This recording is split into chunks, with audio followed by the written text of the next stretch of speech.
When a man loves a woman.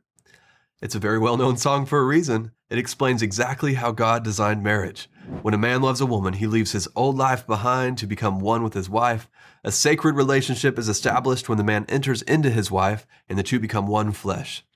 Leave it up to God to make this the most pleasurable experience we have on the earth. And as if that's not enough, he rewards us for being intimate.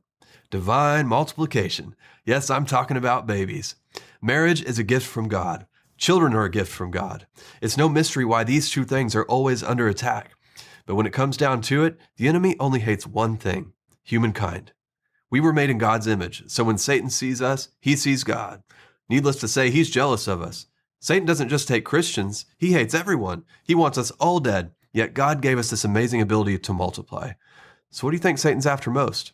Our children. He must stop the multiplication, and he has lots of strategies for this. Here's one. Create a culture where kids are a nuisance, so people don't want to have kids and they push aside the ones they do have.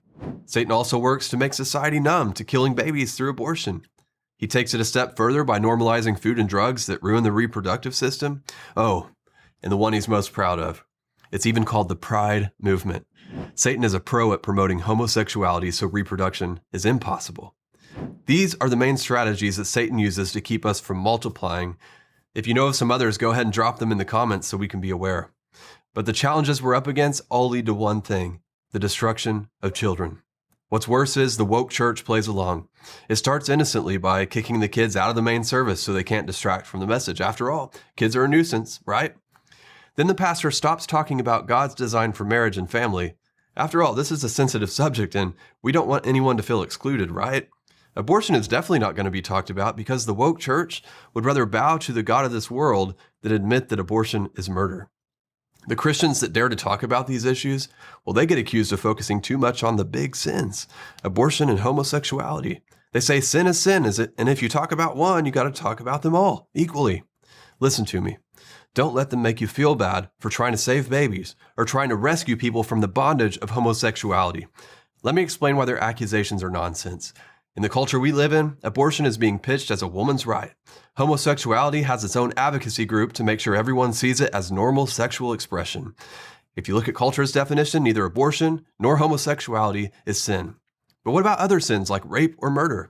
They don't yet have an advocacy group trying to convince the public it's okay. Christians and non-Christians agree. Both of these things are bad, and they even deserve punishment. Here's the deal.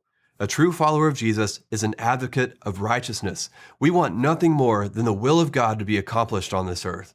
So when Satan tries to destroy people with normalized sin, we issue a counterattack and expose sin so we can lead people to freedom in Jesus Christ. The woke church makes sin comfortable so everyone feels included. Jesus' church makes sin uncomfortable so people recognize their need for a savior. If this video helped you, go ahead and hit the like button because that'll help this video get out to everybody who needs it. And before you go, I want to make sure we're clear on what Jesus did for you. Jesus gave his life, not just to forgive you, but to free you from your sin. He didn't just pay the penalty of your sin, he took your sin away. You're forgiven, you're free. That's who you are when you believe in Jesus Christ. So go ahead and say this with me. Jesus Christ, I believe in you. Thank you for giving your life to save mine. I'm forgiven. I'm free. I dedicate my life to following you. Now let's follow Jesus together. I have more videos coming your way, and you can be the first to know by subscribing to my email list at kadeyoung.com. You can also subscribe on YouTube and follow me on Instagram. I'll see you soon.